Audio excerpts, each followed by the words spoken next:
This conference will now be recorded. 6 o'clock. You can actually hear it. Come on. Yeah. It's not mine. I don't want the mayor of Johnstown to kill me. Welcome, everyone. Let's call this meeting to order. If everyone can please stand and say the Pledge of Allegiance with me. Pledge allegiance to the flag of the United States of America and to the republic for which it stands, one nation under God, indivisible, with liberty and justice for all. All right.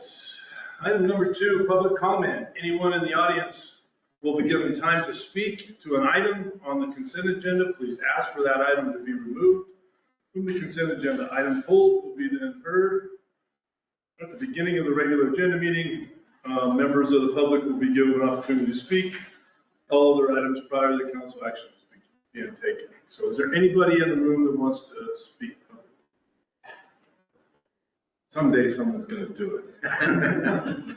We used to have Steve who used to come occasionally. We're close enough that I'm surprised he's not here. That's never arrived. Yeah. Is there anybody online that wants to speak? Nope. All right, we're going to move on.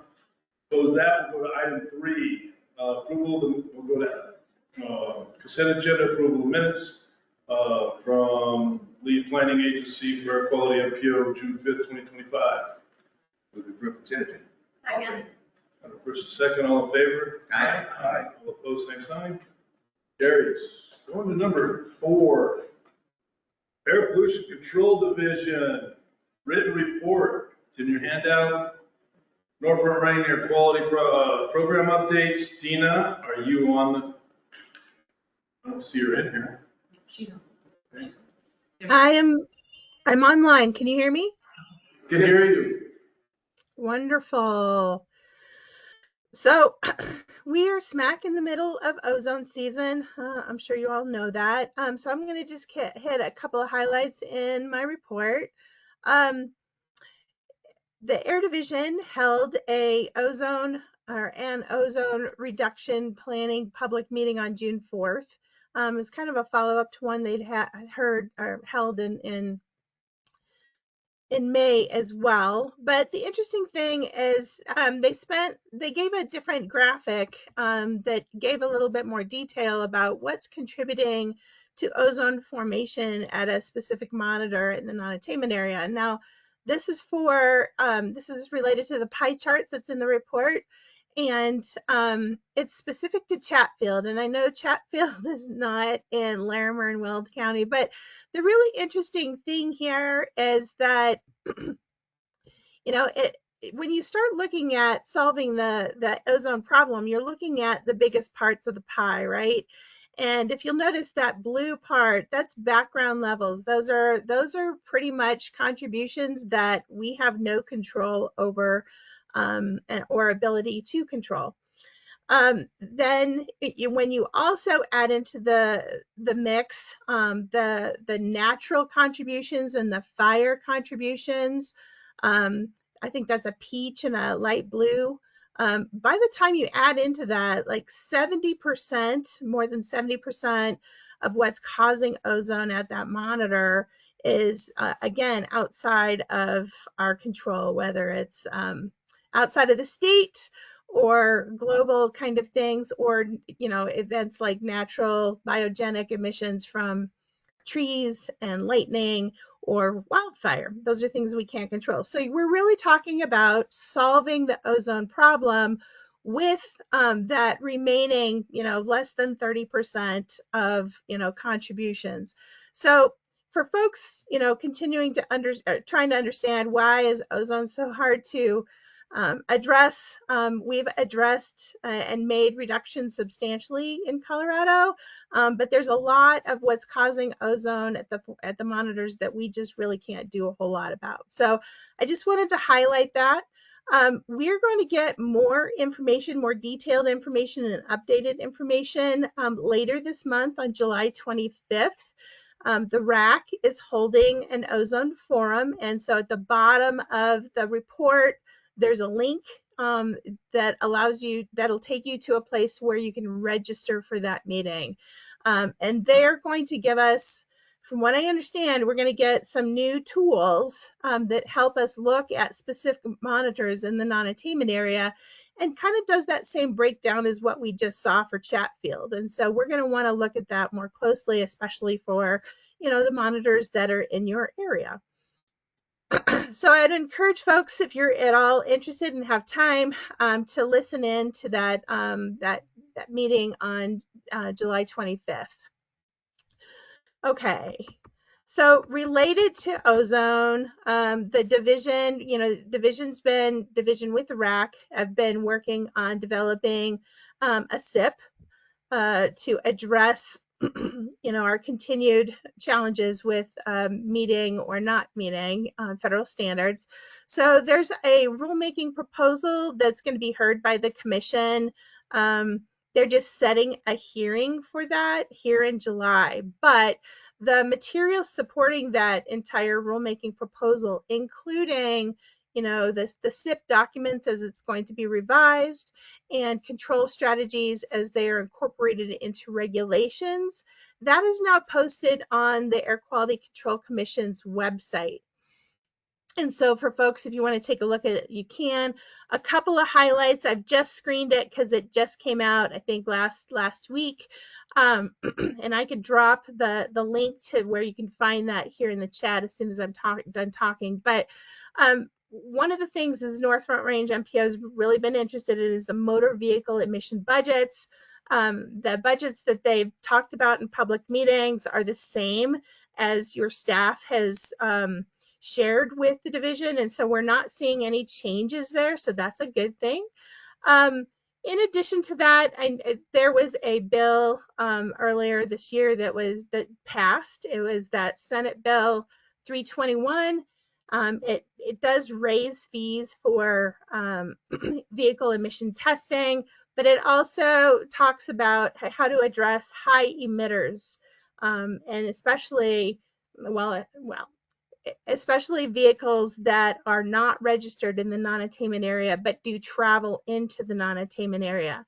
And one of the questions people were asking is, they're talking about addressing those regular, those equipment that is regularly operated inside the non-attainment area but not registered there. They have defined what regularly operated means in their rule, and that means you are identified by a remote sensing device. So those devices that you drive by and they look at your tailpipes. You drive by one of those remote sensing devices on 4 or more separate days within any consecutive 12-month period. And so they're going to be looking at look at those kinds of vehicles, especially the ones that they're detecting that have higher emissions, and address, taking steps to address that. And so those are some of the key parts of the SIP as I saw that, but I'm going to continue to digest it, and I will come back with anything else that I find. So with that, I will end with the ozone monitors, the data that we've seen for the monitors in Larimer and Weld County. They're creeping upwards. We're early in the season. Things start getting really hot now, and we start seeing higher numbers after this point. But right now we're seeing Fort Collins West, Fossil Creek, and the Greeley monitors all having fourth max daily 8-hour averages over 70 parts per billion. And so we just expect that to kind of increase through the summer. So we'll continue to track that and come back. So are there any questions on what I've shared or anything in the report? I do. Yeah, John, no? Yeah, thank you. John Maladina. Loveland was installed, I don't know, 3 weeks ago. When does that start getting reported? So we can go get data from that monitor. When I did a quick screen so we're getting data from it now. I don't believe it's got a 3-year, it's been involved or operating for 3 complete calendar years. And that's what we would need to get values in reference to the NACs. But I can take a look at it. I will say when I did the screening, I just looked for what monitors in Larimer and Weld had, values over 70 parts per billion. and Loveland did not come up. So I will tell you that it's reading lower than the other monitors. Okay, thank you. Now, Dina, to get those monitors actually included, I mean, they have to go through a federal reference standard, don't they? It's 3 years, and then they have to be accepted, by my understanding. Yeah, there's a whole process, and the division includes that in there. They have like a monitoring plan. So I can get you more information or specifics about that plan. My understanding is that it is installed with the intention of getting it certified and having the full 3 years. Once it's been operating for 3 full calendar years, they'll use it in reference to the standard. Regardless, it gives us data now for what it's seeing. So it's still helpful information. Well, the county spent several $million standing up those systems, and then they didn't accept our data, even though we went through the federal records. They arbitrarily said no to our data, which I found interesting. I would love to know more about that. I can get you in for lots and lots. I'll give you several $1 million worth of info if you like. Well, maybe I'll reach out to Anarelli to get some more information on that. That's who I'm going to talk. Yeah, I'm going to send you her way. Okay, Okay. thank you. You didn't need any more work. Thank you. All right, no more questions? All right, let's go to item 6, written Regional Air Quality Council RAC written. But Becky wants to articulate Yes. more about it. Yes, so, and then, yes, so the RAC emission reduction programs are coming to the North Front Range region, finally. The Non-Attainment Area Air Pollution Mitigation Enterprise Board, or NAPME, approved $1.5 million for the RAC to expand its emission reduction programs to Larimer and Wells counties beginning in 2026. So this includes Simple Steps, Better Air, accessible bikes for the community, engines off anti-idling efforts at schools, as well as engines off food truck electrification grants, and then clean air auto repair, high polluting vehicle repair grants. And one thing that is included in Dina's report, but that Mike Silverstein wanted to be highlighted, is the RAC is holding workshops to gather stakeholder input for developing a proposed strategic framework for air pollution control strategy options over the next 5 years. They're calling these the control strategy blueprint development process. There will be 2 workshops that are being held. The first one is this month in the Denver area. Second one will be August 18th, tentatively from 9:30 to 3:30 in Fort Collins, somewhere. They haven't picked a location yet. And so the registration deadline is August 11th for that. And if you register, then you'll get the details once they're available. So that's it. Good. All right, any questions? We'll move on to item 7. Non-attainment area, go ahead. Yeah, I do have a question. I noted that this year, there were new regulations put out related to small engines for 10 horsepower or less for things like lawnmowers,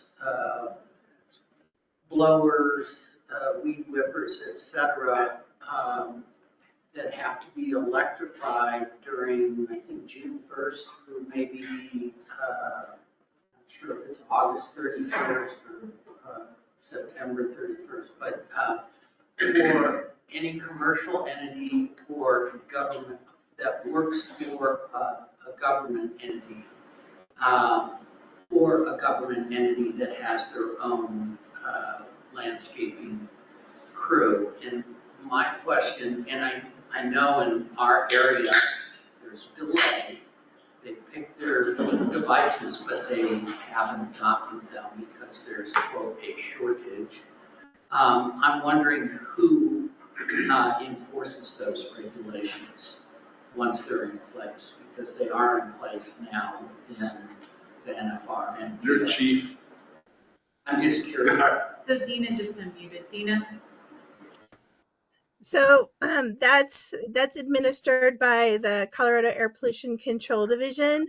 I want to highlight that rule, while those requirements did go into place, when they were adopted, and I think since they've in their presentations about this new rule on electrifying lawn and garden equipment, they're going to go soft on enforcement because they recognize getting everybody transitioned was going to be a heavy lift, and I think they got a lot of pushback from parties during the rulemaking. So ultimately, the division is going to be enforcing that, but I think they're going to be going at it pretty. um, they're going to work with folks to better understand what the limitations are and to encourage them. I think there should probably there will be a report at the end of the summer, like who's doing what kind of thing, and I think that information will become public, so the public will be looking at it. But ultimately, the Air Division is going to be implementing that rule. Yeah, I think a lot of it has to do with manufacturer availability, is my understanding. But I was just curious how the enforcement is. Thank you. Mm-hmm. All right. Any other questions? Go to item 7, North Attainment Area Air Pollution Mitigation Enterprise. Matt.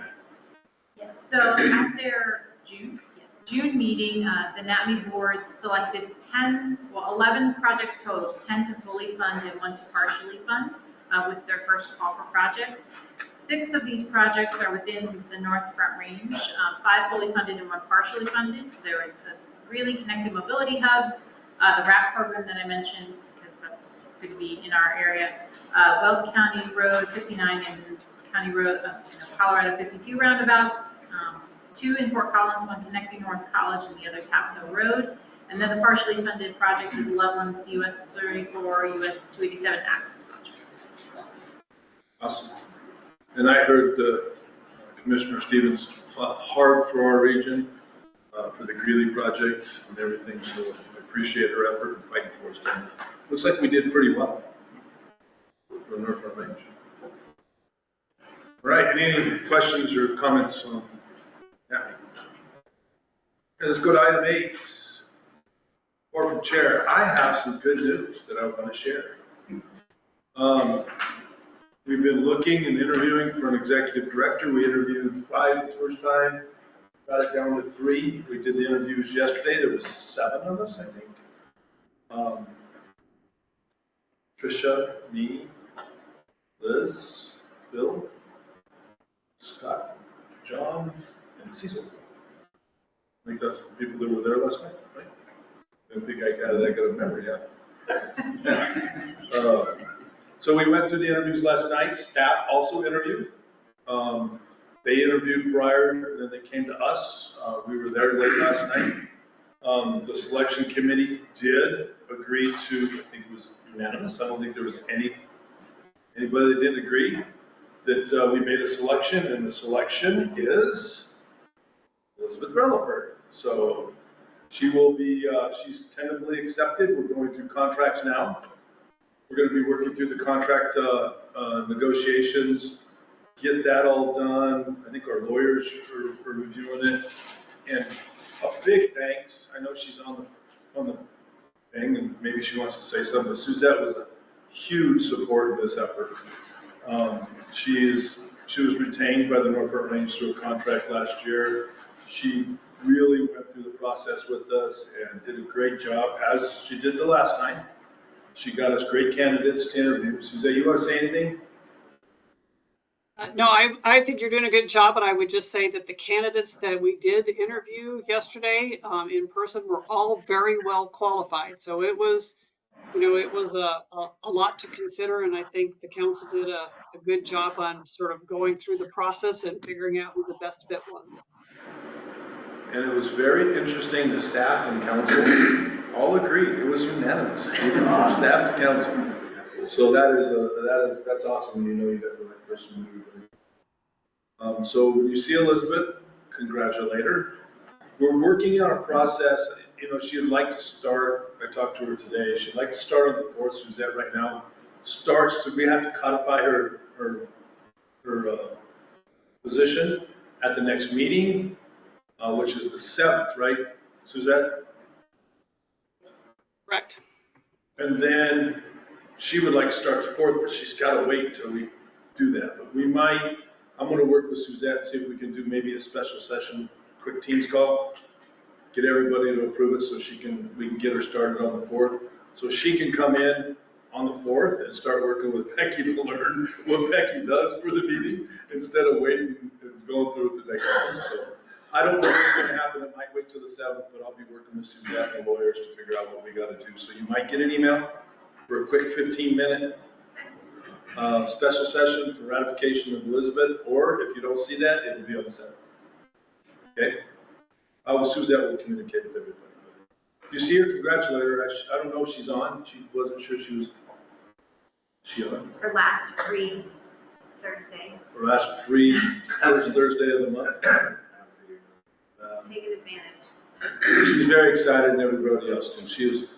I think it's going to be a great fit. And the interview team was really, I mean, I'm telling you, there was some, I wouldn't want to be interviewed against the people, the council that were asking the questions. They were pretty good, tough questions. So, but they all three did well. Elizabeth just stood out, and I'm pretty excited.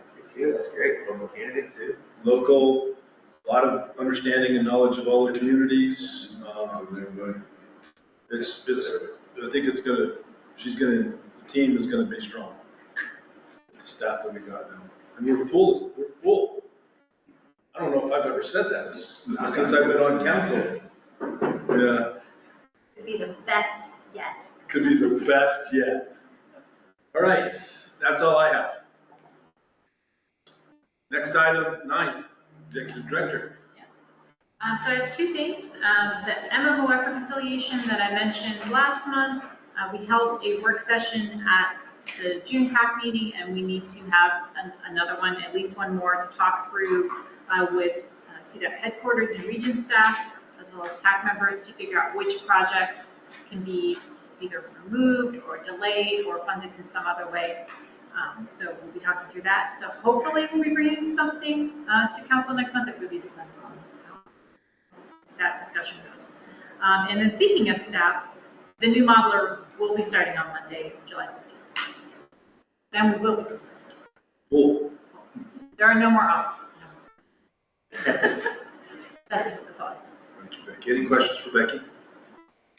All right, let's go to item 10, Finance Committee. It's written. Page 26. Any questions or any comments on that? Item 11, TAC. It's written. Item 27. Item 12, Mobility, written in the handout. So, handout written, is that the same? It's written. And then, all right, moving on, presentations. First one, the Front Range Passenger Rail. I only see one that showed up tonight. Just one, yeah. They get to show up though, it's in person, it's great, yeah. Thank you for driving down. Oh, yeah, no, beautiful drive, for sure. Yeah, a lot of cars. There were a ton of cars, and I was thinking about a train. I know, I wish we could get one, right? With, you know, a bar. Nice segue. Of course. That's the birthday government. But 45% reduction in accidents out on that road. I just sit here. Okay. I'm gonna set this here. Make it work. Awesome. Yay, you. Are you gonna stand here next to me, so? Maybe we could talk, maybe every other Nice to page, Nancy. take one page. Maybe all the pages. Good. Fully use So that. do I push this? Is Tricia online or? You know, is- She's at a mayor's event tonight. Oh, okay. I'm here in her stead.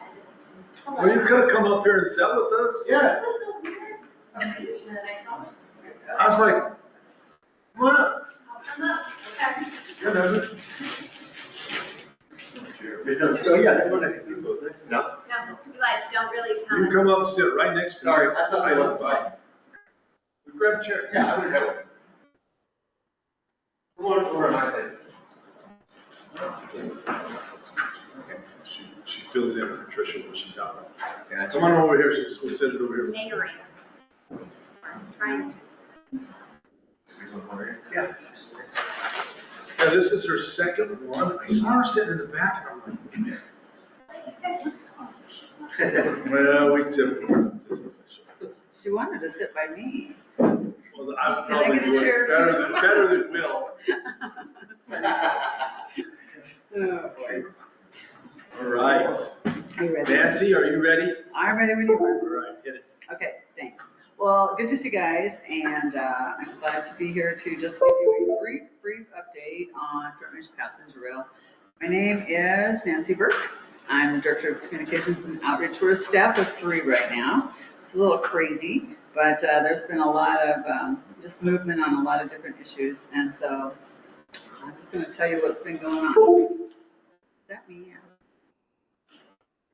Okay. It's the USB. It's very sensitive. It's fine. Just. Okay. All right. So where we started, here we go. So just a brief, what is the Front Range Passenger Rail District?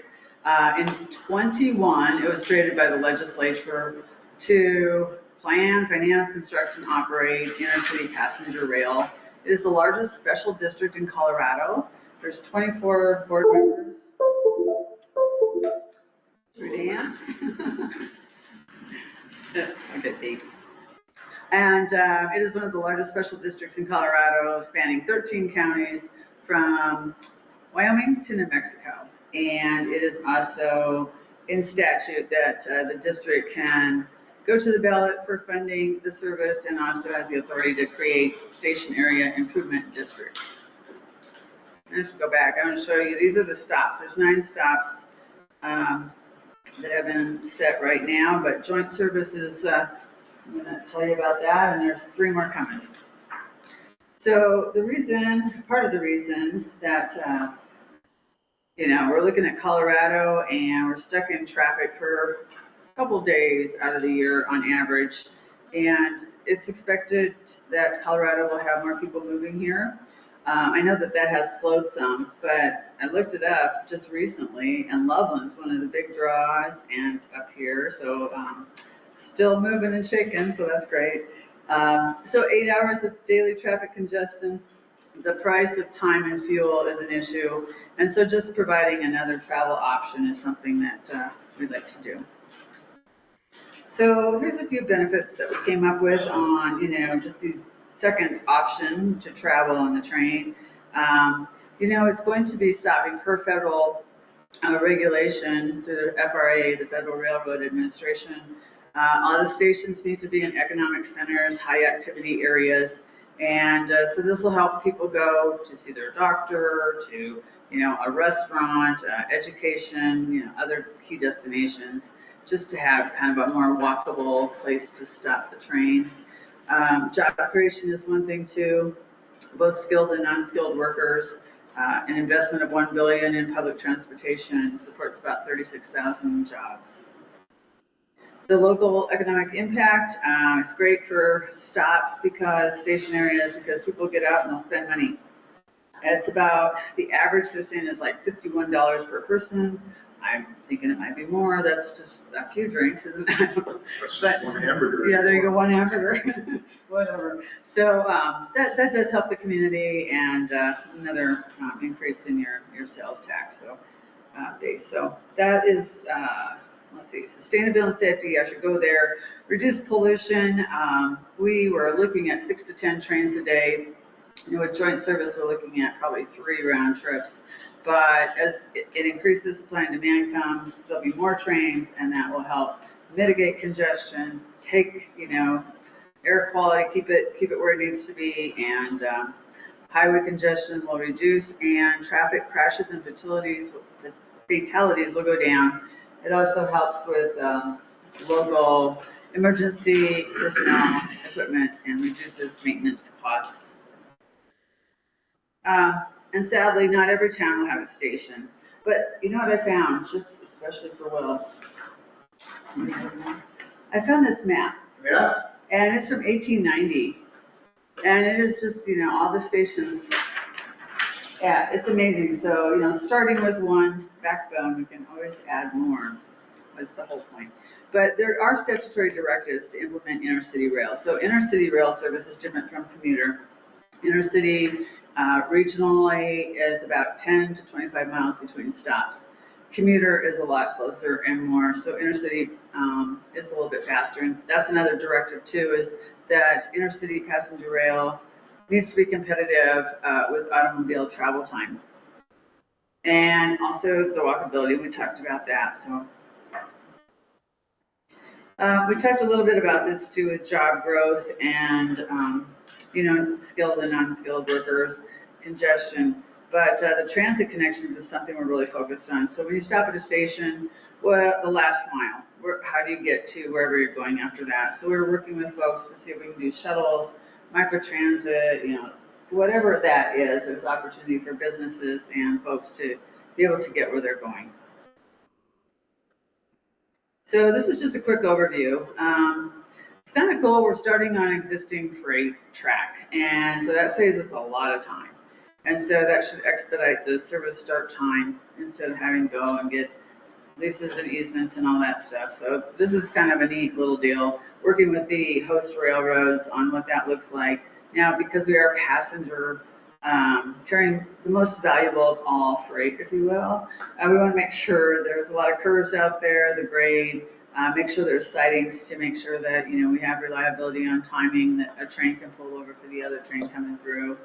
And so working on all those things. Intercity rail service, according to the SDP right now, 79 miles an hour is the maximum allowable speed. So we are higher speed rail, not high speed. And, there's an area down south where you can go up to 90, but it's only like 14 miles of track that you could do that. So it only saves 4 minutes on the entire trip if you would take it to Fort Collins and Pueblo. So I thought that was kind of amazing. So if you were to leave Fort Collins and go to Pueblo, it'd be a little bit over 3.5 hours. They do 2 to 3 minutes dwell at each station to let people on and off. And what they're saying now is the initial starter service starting in Denver, going up to Fort Collins, will, they're going to have 3 more stops added to kind of work with RTD, but they're going to start the service by 2029 is the estimate. So the first stretch you're saying is going to be built is Denver to Boulder? Denver to Fort Collins. Okay. So I'm going to talk a little bit more about the joint service in a minute, but yeah. So a little bit about the service development plan. What is that? It's kind of like the business plan. It's kind of like the plan of all plans to just make sure the project can work, implementation, do all the modeling to make sure it can, be feasible when it's introduced. So working with CDOT on that and the host railroads. We check in with the Federal Railroad Administration a lot to make sure that we're, on tracks, no pun intended, but yay. So it's really a comprehensive planning document. It's supposed to be done by close to the end of the year, September, October, we're expecting it. There's a little bit of a lull because of joint service, and they wanted to incorporate that in there as well. So it just defines the full build vision and implementation steps. And it's the, let's see, that's about it. So on the right of this slide, this is all the things that's, included in the service development plan. Where the route, major markets, the service frequency, amenities, fare structure. The average fare structure they're saying is either between 17 cents to 37 cents. That's kind of an industry standard. I'm not sure where they are yet, but that's kind of just a picture for you. Infrastructure improvements, grading, sidings, crossings, all of that thing. You're looking at all of that. And then cost and implementation. Where do we go next? What do we need to be working on to get this done? And here's a lovely little, kind of all the things that go on for the service development plan. The alternative analysis, the second bar down, that just wrapped up, and they gave us ideas or modeling for different scenarios. And I'm going to share that with you. It's an opportunity for public comment. So we put something together, sent it out. It was an online open house, if you will. And during this last month, we received about 600 comments and questions, and there were about 2,100 registrants. The key themes that we heard were speed, what's the schedule, what's the frequency. We just don't have that yet until the service development plan is done. So the route and the funding. So this is what they recommended, was 10 trips was the ideal frequency at 79 miles per hour. They're looking at ridership right now. We don't know about that just yet, but they'll kind of fitting that in. A lot of the passenger rail services that are out there start with just 1 or 2 trips a day, and they're very successfully just grow at a good speed. That gives you time to kind of get rid of all the bugs and whatever is going on before you expand. And the geometries, we talked about that. Here's my little 14 miles of the 180-mile corridor could achieve higher speeds, but you're only saving 4 minutes, and there'd be a lot of cost involved if we were going to straighten out the track to do that. So is that 10 trips, 5 and 5? I'm sorry? Is it 10 trips, 5 and 5, or 10? Well, this is what they're recommending that we look at for full build service, so yes. Well, it'd be 10 trips, round trips, Okay. everywhere. 10 round trips. Yeah, there you go. Thank you. And then all of a sudden, here comes joint service. So what is that? It's not what you think it is. It is the governor coming in and saying, hey, RTD, you've been a commuter road, you promised people since 2004 they didn't pay taxes for a service that they did not receive. And so that money is sitting in an account at RTD.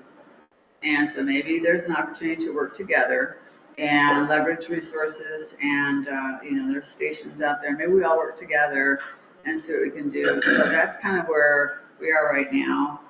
Governor Polis, he started a couple bills in 24 and pushed those through, and that was Senate Bill 184 and Senate Bill 230 that actually funds transportation projects, and so some of the money will come from that. This is the partnership, if you will, and it's just solely from Denver to Fort Collins.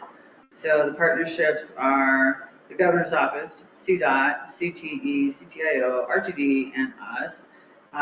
So we're starting at 3 round trips. Is kind of creating the least smallest option here to get things started. And this is about the time when he announced this was about the time when Trump was saying, we're going to maybe put a hold on any federal funds going out the door for any infrastructure projects. So we don't have any federal money, and we were going to ask for that after it went to the ballot.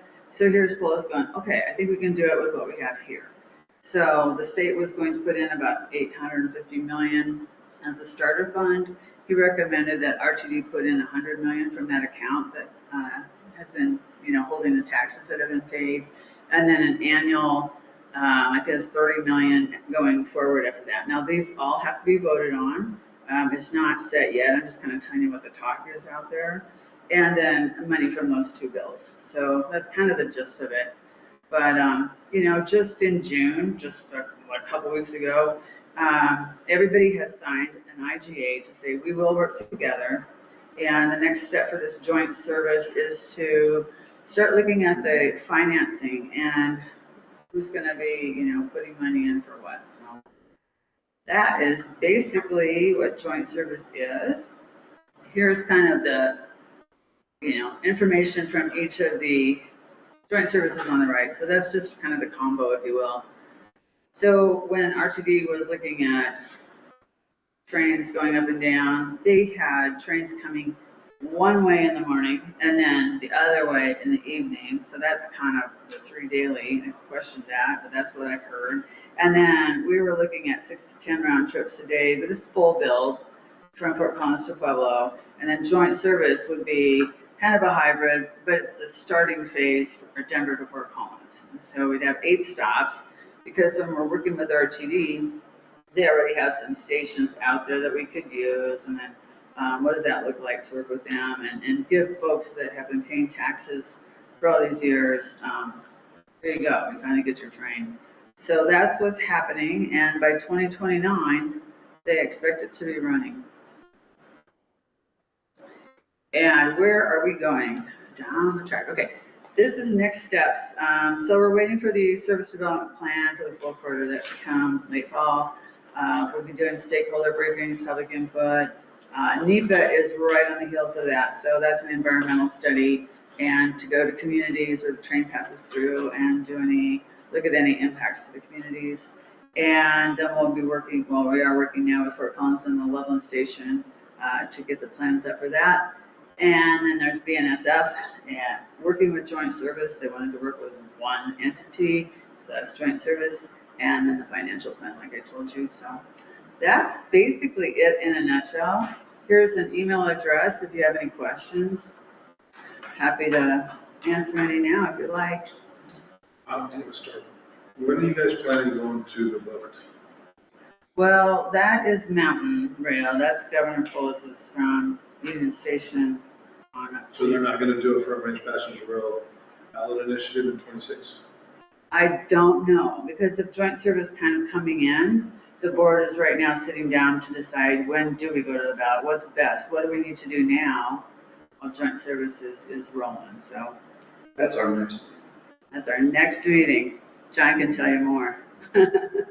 Yeah, yeah, it was 2024, we just didn't have the SDP finalized, and we just want to be transparent to voters, and if you don't know the route, you don't know the timing, you don't have, you know, it's like, yeah, I've heard this story before, we want to make sure that we're out there with information that's real, and so that was That's when I one. was fortunate to get off the board.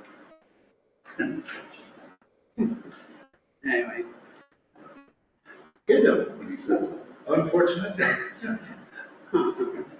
anyway, so, yeah, Any other questions?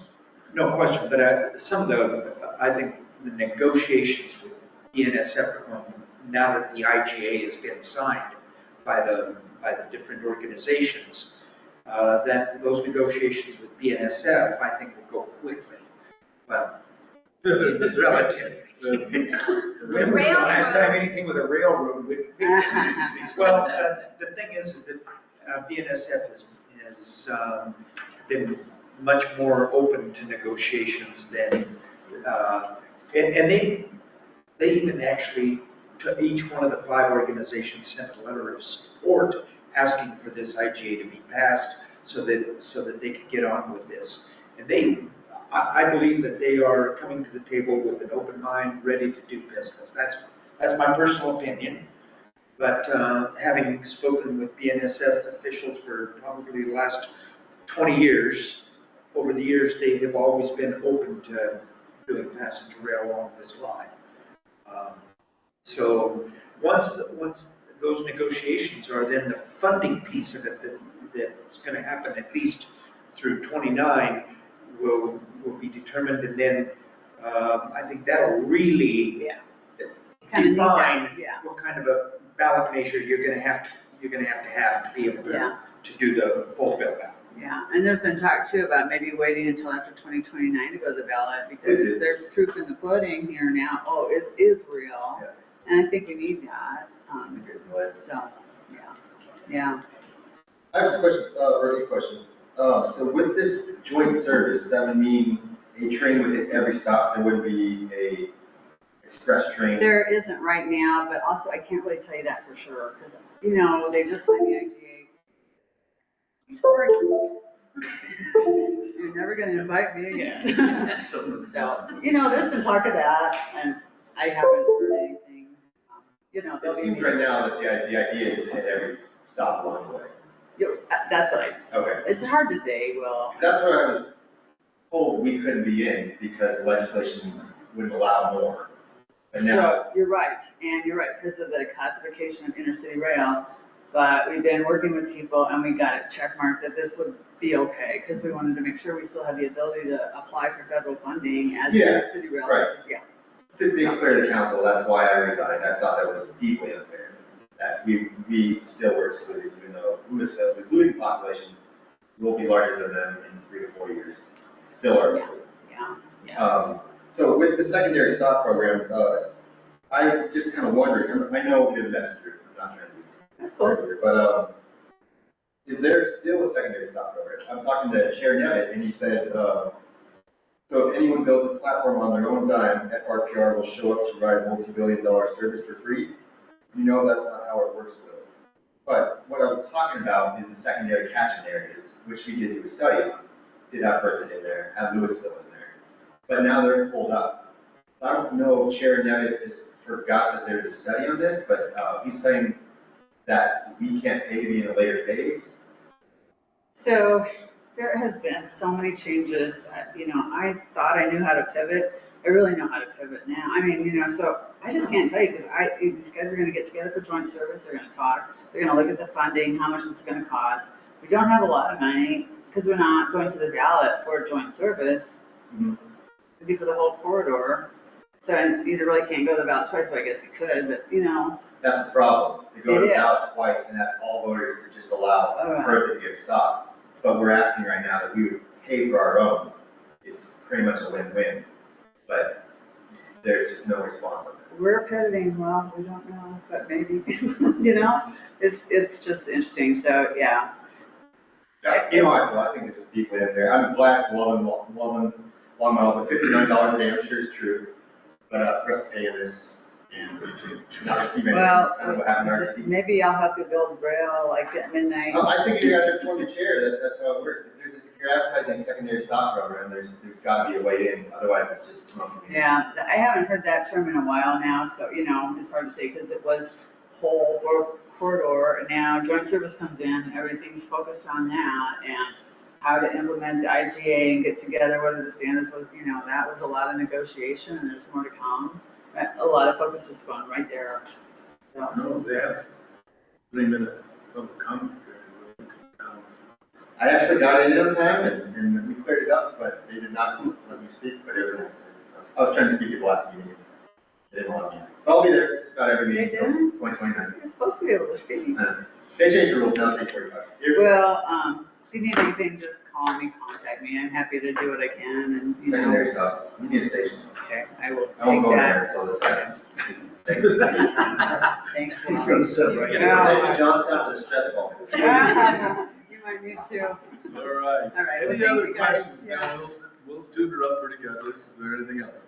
Unlike the rail, that stress ball is big to catch, by the way. Thank you, Nancy. Not reliable, Thank you. that's true. Yeah. All right, well, thank you guys very much. Thank you, Nice to meet Nancy. Thanks Okay, for coming out. Take care. Don't be afraid to come up and say hi to us again All in the right, I'll do future that. when things change. Thank you. I was really hoping Chrissy would come up so I could give her a hard time. I will tell her that. All right, moving on. I hate when I see emergency. Item 14, emergency June 25, off-cycle tip amendment, resolution 2025-15. Jonathan, the deliverer of emergency. Hello, everyone. The emergency off-cycle June 2025 TIP amendment includes one new project from CDOT Region 4 with the project emergency repair CO60 east of Johnstown. This project has $750,000 State Transportation Commission contingency or TCC funding. This project will repair a roadway that has been deemed failing between mileposts 9 and 10. This project is already in CDOT's TIP since it is an emergency project. It is also currently under construction, but we still need to go through our process to put it into our TIP. The 30-day public comment period opened on June 16th and will close on July 17th. Approval of the TIP amendment is contingent on there being no public comments following council approval. NFRMPO staff noted no disadvantages, and the TAC recommended planning council approval of the emergency off-cycle June TIP amendment at their meeting on June 18th. Any questions? Yeah, so this might be common knowledge, I don't know, but who defines what an emergency is? Who starts the ball rolling? Which I can sort of help. Please help. So when you're tapping into the ER funds, FHWA's ER funding program, it has to be on a significant route, state highway, US highway. It has to have a damage of over 700,000, so typically CDOT will start evaluating the cost, work with the community. I think it's the failing section just a little bit from the water line. Yep. So they have a failing section out here that's got to be redone. The water line is leaking or something, and Yeah. so they got to go out. There's this right here. Well, a leak is not like the term I'm Gotcha. That's It's not defined. not a gusher, but it's not a leak. Yeah. But so CDOT probably worked with FHWA, got an ER program started through CDOT, and then brought it to us to. It has to be over 700,000, or it can't be consider dealing. Mr. Chairman, just since this is an action item, I just want you to know, Ron Steinbach, I'm the alternate for Mayor Cooley Klein.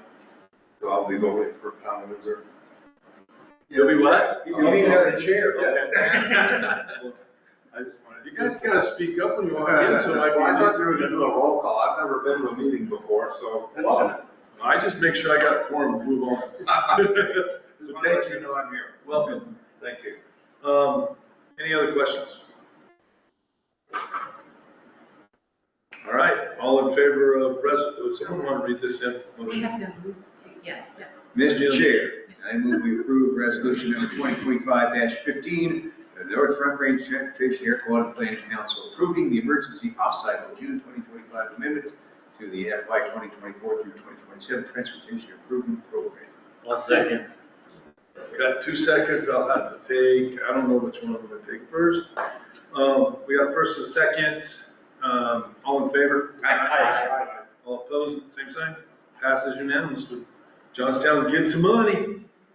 Well, CDOT's getting bailed out is what it is. Yeah, but it's, it's fixing it. It's your drip.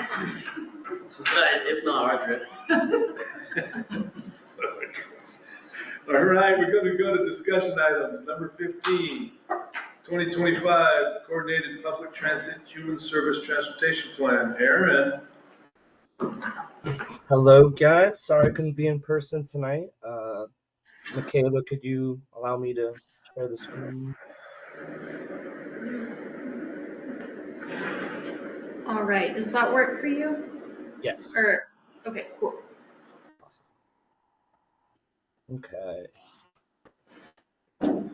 Hello, guys. I'm here to talk about the 2025 Coordinated Plan and a little bit about mobility. So I'll just talk a little bit about the mobility program at the NPO in case you don't know about much what we've done since Corey last talked or since Tanya has talked as well.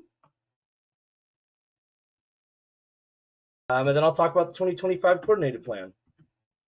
So I'll introduce myself. I'm Aaron Hull, the mobility planner. You sometimes see me in the room, but not tonight. That's Tanya, our mobility director, and then Lisa over on our right. She's our mobility specialist, and she does our call center and all of the talking to the public for us. So our mobility program is made up of the Ride NoCo One Call and One Click Center. It's basically just an information hub for transportation resources within the North Front Range as well as beyond. We take phone calls and help people over email and the website on questions about transportation. We're also working on our My Way to Go platform. We call it Ride NoCo as well, but it's a trip planning platform that helps to incentivize and create challenges for different modes of transportation. As well as part of the Ride NoCo One Call One Click Center, we take a lot of data from these phone calls and websites that helps with the planning processes as well. We also host the mobility committees, so we do a Weld County Mobility Committee as well as a Larimer County Mobility Committee, and then we bring those two mobility committees together for a joint Northern Colorado. They all meet quarterly. The Weld County one meets hybrid now, and the Larimer County meets virtual, but in the Northern Colorado meets hybrid as well. These mobility committees are made of different stakeholders in our region, the public, the different service providers, as well as different representatives from our community. We also help with subrecipient program and technical assistance. So that's helping connect partners with federal and state funding like VIA, Saint, Raft, as well as 60 Plus. We also help with coordinating service expansions and however way we can help these different service providers. We also do a lot of community outreach, education, engagement. So you'll see us out in the community at farmers markets, different festival events, as well as doing presentations for different stakeholders like UC Health or the Health Network or Health District, as well as just talking to different employers about mobility and different transportation options. We also do a lot of planning efforts, which is mainly what I get to do. So working on the Coordinated Public Transit Human Services Transportation Plan, which is the coordinated plan. It's just harder to say that every time I present it, as well as making the Mobility Action Plan, which helps guide that and implement the coordinated plan. We also strategize for multi-partner coordination, transportation, and help with the TMO services. So that's like helping with Go No Code 34, as well as working with different multi-partner coordination, like working with the city of Boulder, as well as with Dr. Cog on ways that we can, better connect our mobility services. So I'll highlight quickly the Ride NoCo program. This is our main program. If you've known about our mobility program over the last few years, was the big push. This was the big thing Corey had worked on over the last couple of years. So the main purpose of Ride NoCo is improving individual mobility for older adults, individuals with disabilities, low-income individuals, and any underserved community in our region that we can help support. Another goal of Ride NoCo program is improving regional mobility through enhanced coordination and collaboration. That's working with these different public and private transportation providers, such as Saint, 60 Plus, Via, and as well as like Transport, Colt, and Get with these different services. Ride NoCo has a website. So if you look on the left, that's the website. It allows you to look at mobility options through different means. So you can look at mobility options for older adults, wheelchair accessibility, and you can break it down, as well as we have a trip discovery tool that's on the right side. The cool thing about the trip discovery tool is it allows you to put in from point A to point B, as well as to click on different features that lets you customize it. So you can be like, I want to use public transit, biking, walking, cars. I want to go to park and rides. I don't want to go to park and rides, as well as you can look at live up-to-date spin maps, so you can see where the spin bikes and different those are in the community, as well as look at bus stops.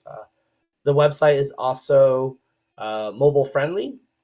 We do also have paper materials. I'm not in person, so typically I pull those out of my binder and show the people I'm presenting. But we have a rack card that we give to chambers of commerces or any group that needs to use them for when they have transportation questions. They can look at this rack card, and it simplifies everything on one little thing. We're also working on an updated brochure. We used to have a rider's guide, but we've updated it to be a little more user-friendly, and it should be launched on our website, I think, as of yesterday, or might be today because we were working on the Spanish version. We're also working on a more extensive PDF guide that's kind of gonna, explain transportation more thoroughly, give explanations about all the services, times, and just in a more extensive version. We've had a big request for that, so we're working on creating a more extensive PDF guide that can be printed out and handed out to the community. We also have our call center. It works Monday through Friday, 8 a.m. to 5 p.m., the NPO's hours. If we miss a call, we have a callback within 1 business day, and we use language links, so we're able to get over 100 languages. It's about actually 300 languages in total, and that's Lisa, our wonderful mobility specialist. So most likely you'll get her if you call, and if you don't get her, you'll get me to answer your questions. So to highlight some of that data that we collect with the call center and website, we're able to look over how much calls and emails as well as website visits we get. As of today, I checked it before the presentation. We had 188 calls and about 3,428 website visits. With that, we're able to look at where these are on a heat map. So on the right side, you can see where most of these calls and websites visits come from. So you'll see the northern side of Fort Collins gets a lot of calls, as well as the south side, kind of south of Harmony, as well as you can see in the area of Windsor and Greeley, we get a lot of calls as well. And these are calls for questions for transportation resources in their areas. And then you can see the breakdown on the left. We get good visuals, visual graphics from these data that we collect, so we're able to create pie charts. And on the left, you can see that about 50% of our calls come from Larimer County, and about 29% come from Weld, and about 19.6 come from an unknown area. And that's the unknown you'll see on a lot of these charts comes from when people just don't want to answer our questions. When we ask these questions, where do you live? How old are you? Are you a veteran or not? These questions we ask just help us to find the best transportation resources for these individuals, but we don't push. So if an individual doesn't want to give us any information, that's totally fine. We would rather help them than dissuade them from getting transportation resources that are needed. So looking at the year-to-date monthly data, you can see on the right side as of last year, from the January 1st to 7/10 of last year, we only had 152 calls and about 2,495 website visits. So we've about had 30 more calls than that as of this year, and about 1,000 more website visits as of last year. So we're just increasing with more people knowing about this, so they know they can call in and visit our website for information. So these are some of the demographics we get from our call center. It helps highlight a lot of good information for what people are calling in about, or who is calling. So about 50% of our individuals that call are not veterans, and looks like about 5% are veterans. Over 60, about 60% of our calls that come in are from individuals who are over 60 years old.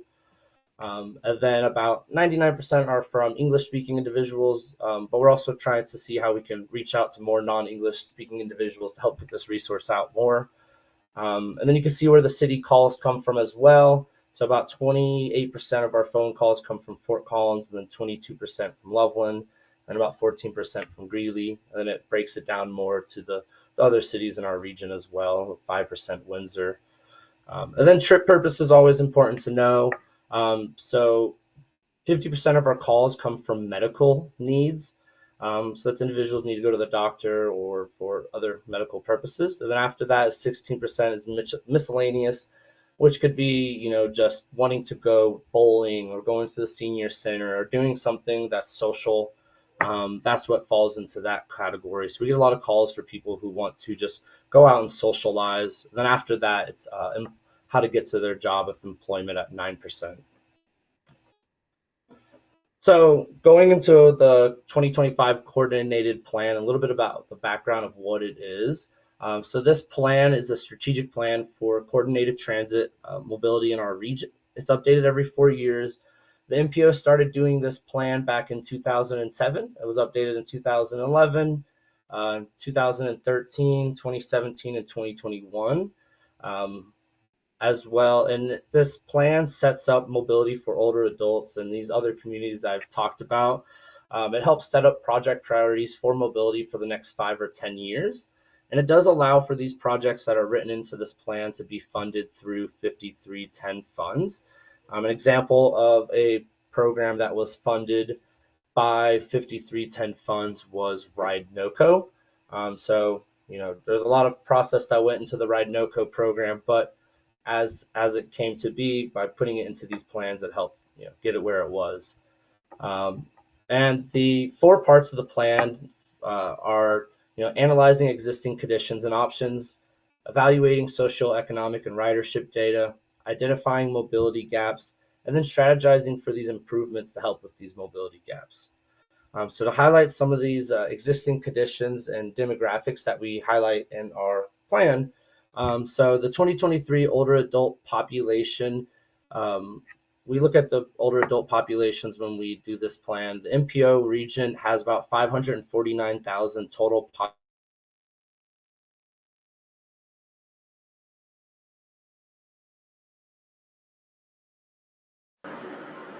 Hey, Aaron, we can't hear you anymore. Are you still there? Is there anybody online? I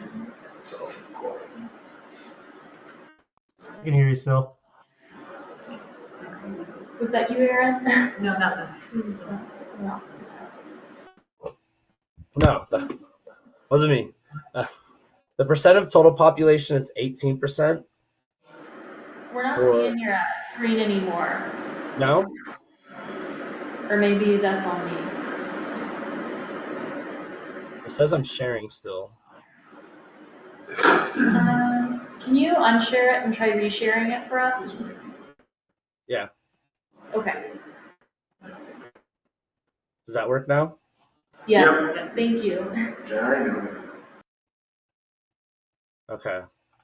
There we go. Okay. You can see it now? Yes. Okay. Sorry about that. And then we also look at individuals with disabilities. So it's harder to predict the 2045 individuals with disabilities because the ADA is changing its definition of individuals with disabilities. So it's just harder to model that one. But we can look at what it is for 2023. As of the 2023 census data, the total non-institutionalized population for the NPO region is about 473,000 individuals. The percent of that with a disability is about 11% of the region. 1% of that 11% is under 18. 6% of that 11% is 18 to 64. And then about 4% of that 11% is individuals 65 and older. And then we also look at gaps in services. So I didn't highlight this chart when I talked about ride no code data because it would have been redundant. So I put it on this slide. But this is what we get from the caller data for gaps in services. So when we do help a lot individuals, sometimes we're not able to get them the transportation resources that actually can help them. And whenever we do, we write down what those gaps in services are, so that we're able to understand, what's the reason why people can't, get the transportation they need. The biggest reason is multiple reasons. So that could be, a mixture of last minute cost, excluded from service areas. But after multiple, the next largest one with 12% is last minute. So that is individuals who call us that have a doctor's appointment in a few hours, have a doctor's appointment tomorrow, and they haven't figured out transportation yet for that. And that could be hard for a lot of individuals with disabilities or older adults because if you need to use dial ride, typically you have to schedule that stuff in advance. Outside of last minute calls, it could be cost. So 11.9% of our calls are for stuff that's too expensive or they don't have the means to pay for transportation. After that, you'll see it's Loveland to Fort Collins. We get a lot of call from in between Loveland and Fort Collins. There is no services in between the two cities. So if you are, in between there, there's, nothing that can help you. And then exclusion from service areas, and then anesthesia and sedation. So those are the gaps we hear from individuals who call. On the left side are gaps in services that we've heard from presentations. So I've been presenting to a lot of boards throughout the region the last couple of months. I've been presenting to stakeholders, different service providers, different healthcare services, to just talk about Ride NoCo as well as the NPO to give education, but as well as to talk about the coordinated plan and kind of discuss these gaps in services that these stakeholders see. And these are kind of the main themes that have come out of these conversations on the left side. So there's a lot of new development is occurring in our region. Our population is growing, new development comes from that. But with a lot of these new development, they're not served by transit. So a lot of these individuals, if they don't have a car, they could, be stuck with no gaps in services, and then they don't have transportation. That also highlights being in between communities. So any of your smaller areas that are not in like the major areas or are part of unincorporated areas, but there's no transit services outside of Uber and Lyft, they could be stuck just, not having means of transportation outside of a car.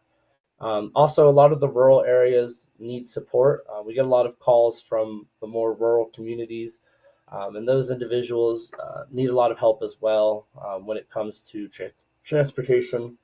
We also hear a lot about temporary disabled individuals. This comes from UC Health. Sorry about that. My cat felt like jumping on the screen. We also hear a lot about temporary disabled individuals. So this first popped up at a presentation of UC Health. There's about 100 doctors in the room that we gave a presentation to, and we were talking about, what they see on the clinicians' clinical side when it comes to transportation needs.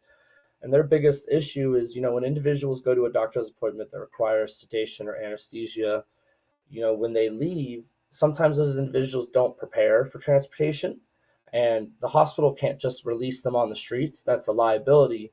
But at the same time, they can't just hold them. So it becomes that awkward dance for the doctors and the patient. So figuring a way to help temporary disabled individuals is, a gap in service right now.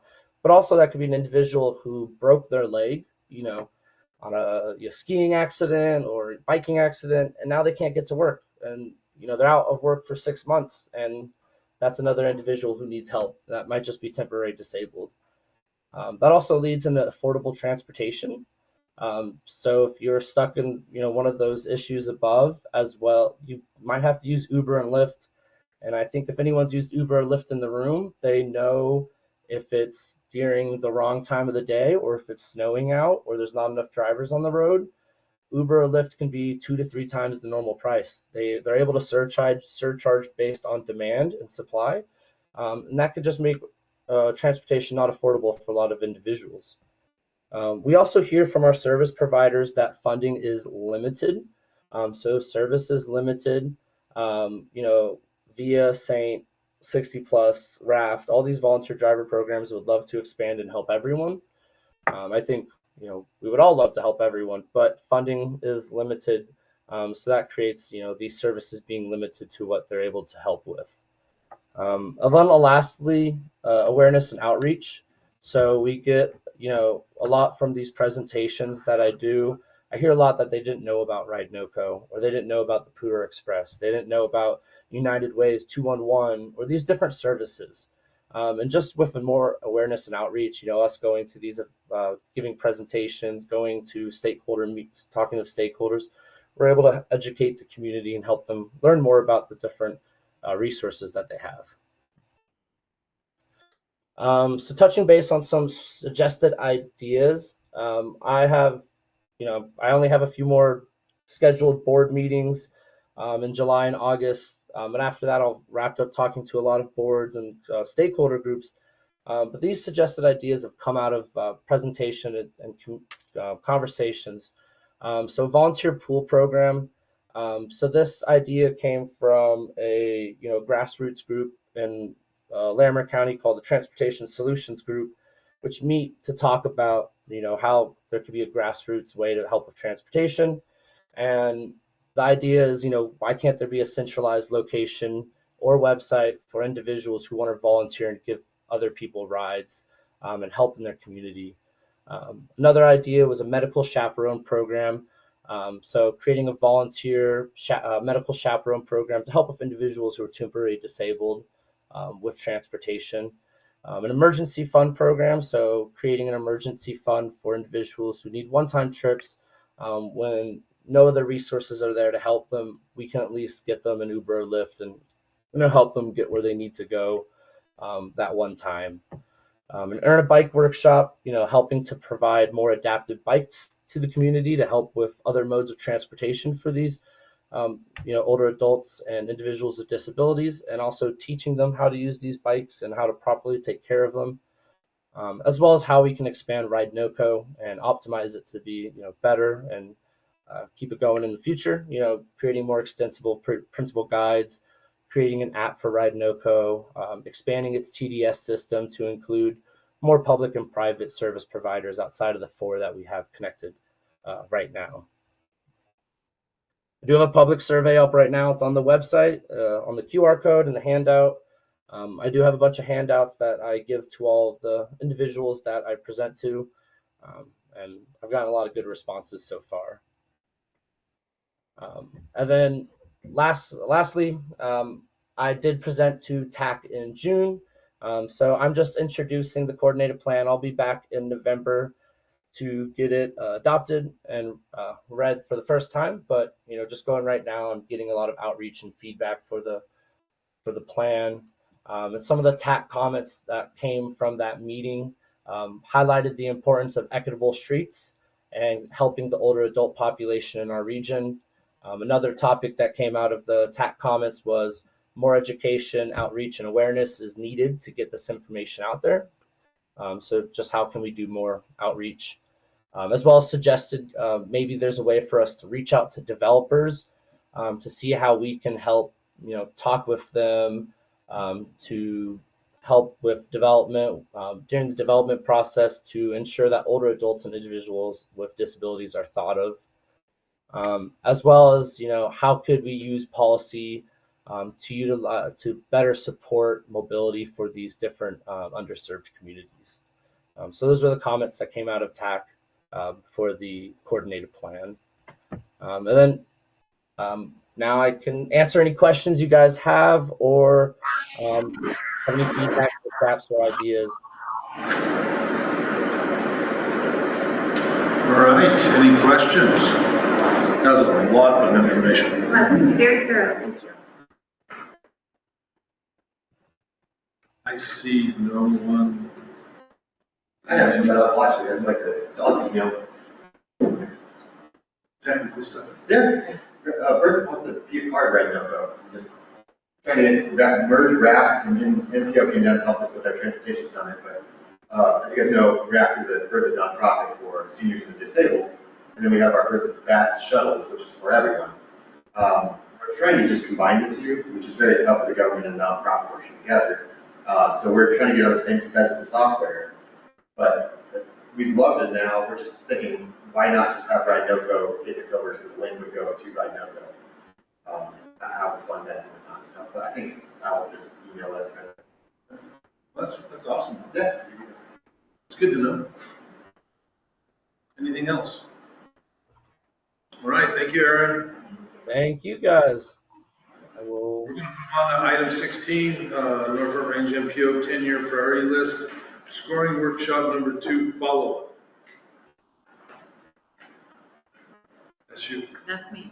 I'll see if I can make the title even longer. No. So on June 23rd, we had a second joint workshop between the council members and the TAC to prioritize projects for the MPO's 10-year priority list.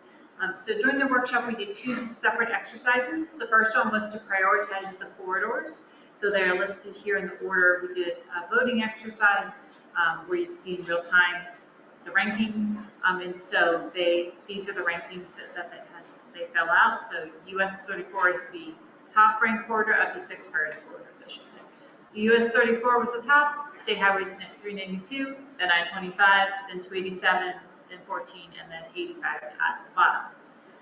So after we ranked those projects, then of those corridors, then the projects were shown, then put in score order from the tax scoring workshop that was held in May.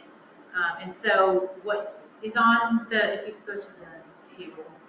So I pulled out the corridor planning studies since those are in relation to these projects, very small.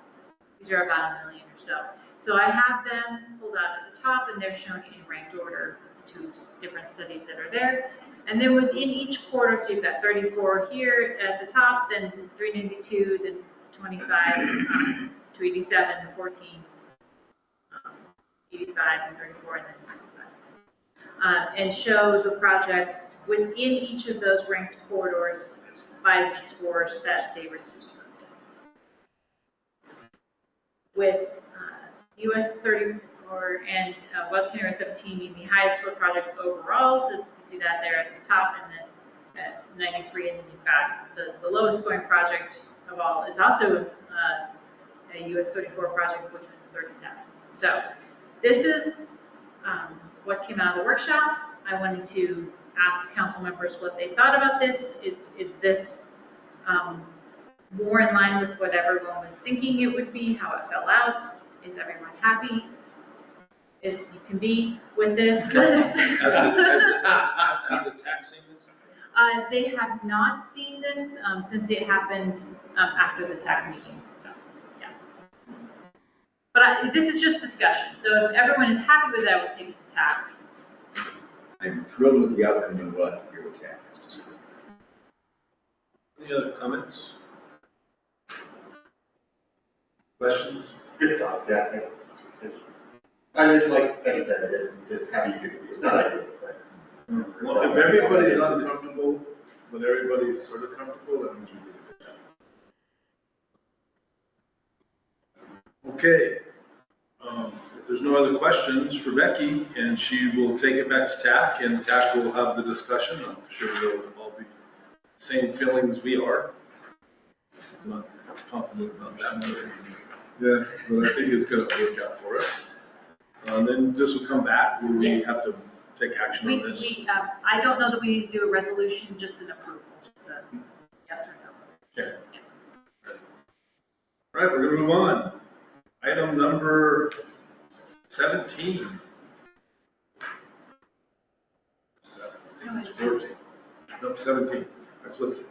Item 17, council reports, Transportation Commission, Mr. Dareth. It'll be short. Last month's meeting was rather short for us, so my report will be rather short. I think the biggest, two biggest items, we've already talked about were the IGAs that were agreed to by all and adopted by all 5 agencies that needed to adopt them. The other big piece was that I think a few months ago, like March, I believe, I mentioned that the Bridge and Tunnel Enterprise was going to be issuing the second tranche of bonds.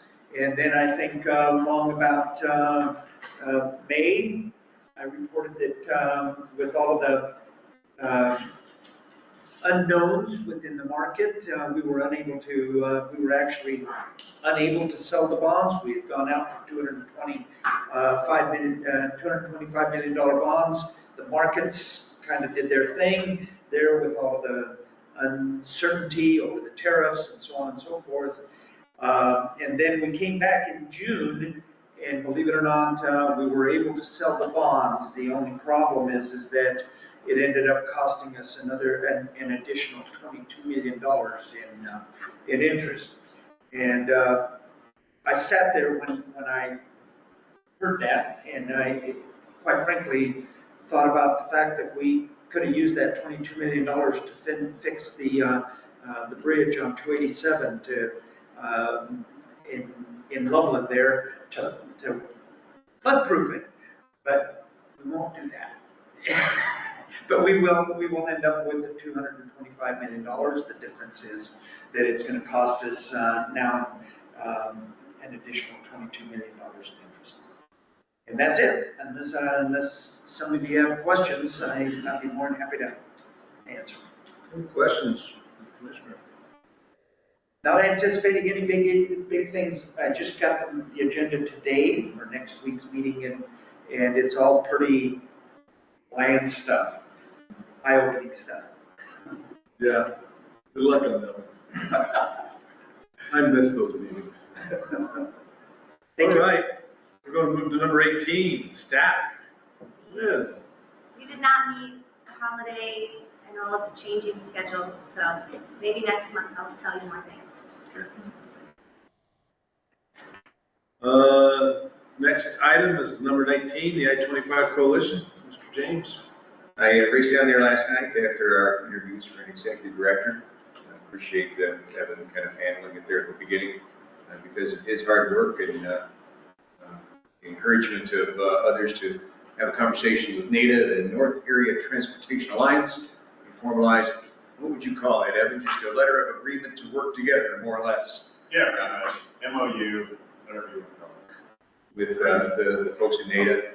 We are both NATA, the I-25 Coalition, formerly are focused on I-25 and finishing the job, in my opinion.